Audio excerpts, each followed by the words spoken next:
যে নারীর পয়েন্টটা যদি নারীটা নারীটা সেটা হচ্ছে জামাত, আমি কিন্তু জামাতকে ডিফেন্ড করা আমার কাজ না এখানে। সেটা হচ্ছে আমি যতটুকু আন্ডারস্ট্যান্ড করি যে আপনি দেখেন জামাত একটা রক্ষণশীল দল ছিল আসলে। আপনি 5ই আগস্টের আগ পর্যন্ত দেখেন আসলে তাদের গত 15 বছর কার্যক্রম দাঁড়াইতেই পারতো না আসলে। আপনাকে তো কিছু ফ্যাক্ট অ্যাকনোলেজ করতে হবে। আপনি ডিসলাইক করতে পারেন একটা পার্টিকে, আমিও অনেক স্ট্রাকচারাল ক্রিটিক করি, আমরা করি, কিন্তু ফ্যাক্টগুলো যেন আমরা রাখি। হিস্টোরিক্যালি এই দলগুলো, ইসলামিক দলগুলো আসলে আমি তাদেরকে ডিফাইন করতাম হচ্ছে যে রিলিজিয়াস পার্টি হিসেবে। সো রিলিজিয়াস পার্টিগুলো হঠাৎ করে হচ্ছে তারা মোর পলিটিক্যাল হয়ে যাচ্ছে। এখন আপনার তো ট্রানজিশন দরকার, তো আসলে একটা পার্টির ট্রানজিশন আপনি দেখেন, মানে একটা সময় তো এমন হইতো যে জামাতের কোনো নারী আসলে মুখ খুলে সামনে আসবে, এটা অনেকটা মানে সারপ্রাইজিং একটা ব্যাপার ছিল, কিন্তু এখন আসতেছে কিন্তু। তো এই জন্য আমার মনে হয় যে না, আমাদের আরেকটু প্যাশেন্স দিতে হবে যে তারা যেগুলো বলতেছে ইটস টু আর্লি। আপনার একটা আমরা যদি এটা কনক্লুশনে পৌঁছে যাই, তারা বলতেছে তার নারীদের জন্য এটা করবেন, তো আমার মনে হয় উনি যে কোয়েশ্চেনটা মানে এটা তুলছেন, এটার একটা রেসপন্স করছেন যে আমাদের আমির, উনি বলছে যে আমাদের 43% মনে হয় ওনাদের টোটাল ম্যান পাওয়ার হচ্ছে ওমেন। আপনার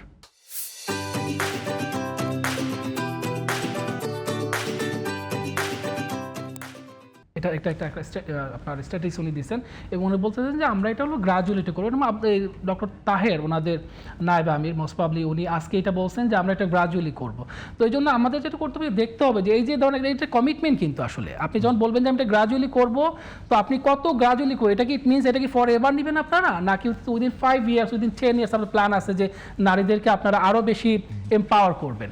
আমি আরেকটা পয়েন্ট আমার মনে এটা খুবই এটা ক্রিটিক্যাল, এটা আপনার এটা তুলে ধরা ওনার, আপনি যেটা এডুকেশনে নিয়ে আসছেন। যেমন আমি যেই কলেজে পড়াই ইউএসএ, আমি একটা কলেজের পর ইউনিভার্সিটিতে পড়াই, ওটা হলো 2 ইয়ার্স কলেজ। আমেরিকার কলেজ কিছু এটা কমিউনিটি কলেজে আপনার যে কনসেপ্টটা, যে এখানে হলো স্কিল ম্যান পাওয়ার তৈরি করা হবে। ধরেন একজন হচ্ছে প্লাম্বার, সে 2 বছর পড়বে, সে প্লাম্বিং শিখবে। আমাদের ভোকেশনাল এডুকেশনটা যেমন, তো এইটা হচ্ছে শুধু ভোকেশনাল, যে আমি স্টুডেন্টদের কথা বলি যে আমার স্টুডেন্ট কিছু আছে, তো কি হবা, আমি হবো হচ্ছে হেয়ার স্টাইলস। ওয়াই? যে আমি আমার ছোটো ভাইকে চুল করে দিতাম ছোটোবেলায়, দ্যাটস আই লাইক ইট। আরেকজন কি, সে হচ্ছে কেয়ার গিভার হবে। কেন হবে?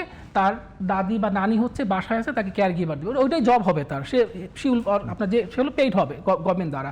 তারপর একজন কি সাইন ল্যাঙ্গুয়েজ, তার হলো ক্যারিয়ার হবে, কারণ কি তার ফ্যামিলিতে একজন হচ্ছে কথা বলতে পারে না। এই যে আপনাদের ছোটো ছোটো যে ক্যারিয়ার, আর আমাদের কে শেখানো হয়? ডাক্তার, ইঞ্জিনিয়ার, মানে এই ধরনের উইয়ার থট প্রসেস। এটা হলো প্রেটি মাস হলো আপনার হলো সাউথ এশিয়ান কনসেপ্ট। আপনি আমেরিকা যান, দেখবেন যে ইন্ডিয়ান, পাকিস্তানি, বাংলাদেশি প্রতিটা ফ্যামিলি কি ডাক্তার, ইঞ্জিনিয়ার হবে। তো এই জন্য বলতাম যে এই জিনিসগুলো করা, যেমন হচ্ছে আমেরিকাতে যেমন আমি যেটাকে ইনকাম করি, ট্রাক ড্রাইভার আমার চেয়ে বেশি ইনকাম করে। আপনি দেখেন প্রফেশনাল যে রিকগনিশন আমাদের কাছে, এটা আমাদের তো আপনার এই ধরনের প্রফেশনে স্ট্রাগল করে সবসময়। এই জন্য হচ্ছে আমি যেটা আমার যে মানে প্রপোজাল, সেটা হচ্ছে শুধু ডিগ্রি দরকার নাই। তো এই জন্য ধরেন আমি ঢাকা ইউনিভার্সিটিতে অনার্স করছি, মাস্টার্স করছি, মাস্টার্সের দরকার নাই আসলে সবার জন্য। মাস্টার্সের কাজটা কি আমাকে বলেন? ইভেন যারা রিপোর্টিং করে, আমি জার্নালিজমে পড়াশোনা করছি, রিপোর্টিংয়ের জন্য অনেক সময় 4 ইয়ার ডিগ্রি দরকার হয় না আসলে। তার প্রচুর কাজ আছে। আমি ফাইন্যান্সিয়াল এক্সপোর্ট চাকরি করতাম, তখন দেখতাম একটা পিয়ন হইতেছে আপনার হলো যে আন্ডারগ্রেড পাস করা, মানে সে বিএ পাস। একটা পিয়নের কি বিএ পাস দরকার আছে? তার হাই স্কুল ডিগ্রি। মানে আমার মনে হয় এই জিনিসগুলো রিডিফাইন করা দরকার আছে। পলিসিগুলো আমরা প্রত্যেকেই কিন্তু, যেমন জনাব বাশার, তিনি একটা গবেষণা প্রতিষ্ঠান চালান, আপনি দেশের বাইরে অনেক অভিজ্ঞতা অর্জন করেছেন। এগুলো যখন বিভিন্ন মহল থেকে, বিভিন্ন জায়গা থেকে পলিসিগুলো ডেলিভার করা হয়, রাজনৈতিক দলগুলো কি সেগুলো আসলে নিতে চান না, নাকি বুঝতে চান না, নাকি তারা এগুলোকে আসলে নেন না? মানে এগুলো যদি আসতো, তাহলে তো আর আপনাদের এই প্রশ্নগুলো তুলতে হতো না যে কেন এগুলো আমরা পাচ্ছি।